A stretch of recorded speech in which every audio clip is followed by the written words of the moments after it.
baba, kain. Hi! Kain ka na. Sino yan? Alright, ano ka na?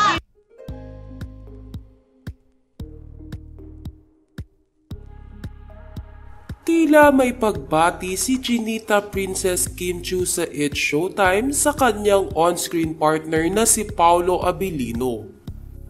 Umpisa pa lamang ng It's Showtime ay naging bunot na agad si Kim Chiu ng kanyang mga kapwa-host. Ayon kasi sa opening spills ni Bong Navarro ay kung naitatanong ba ng madlang people sa kanilang special someone ang tanong na kumain ka na ba? Inulit-ulit nga itong sabihin ng komedyante.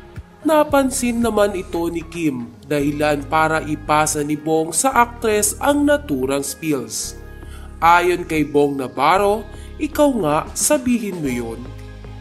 Biglang bumaba nga ang boses ni Kim Chiu at sabay sabing, "Hi, kain ka na." Agad naman na nag-react ang Showtime family na animoy kinikilig. Ultimo direktor ng It's Showtime ay naglagay ng heart emoji sa paligid ni Kim Chiu. Hindi rin napigilan ni Jugs na tanungin kung sino ang sinasabihan ni Kim Chiu. Tanong ni Jugs kay Kim, ay sino yan Kimi? Binaling nga agad ni Kim Chiu ang atensyon niya sa pagbabasa dahil na-hot seat na naman siya ng kanyang Showtime family. Biro pa ni Kim Chiu, tama na ang aga, mamaya pa yung especially for you. Samantala, kilig na kilig naman ang Kim Pao fans sa tila pagbati na ito ni Kim Chiu on national television kay Paolo Abilino.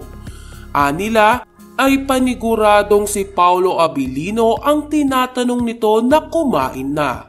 Dahil wala namang ibang aktor ang nalilink at nakakasama ni Kim Chiu kundi si Paolo Abilino lamang.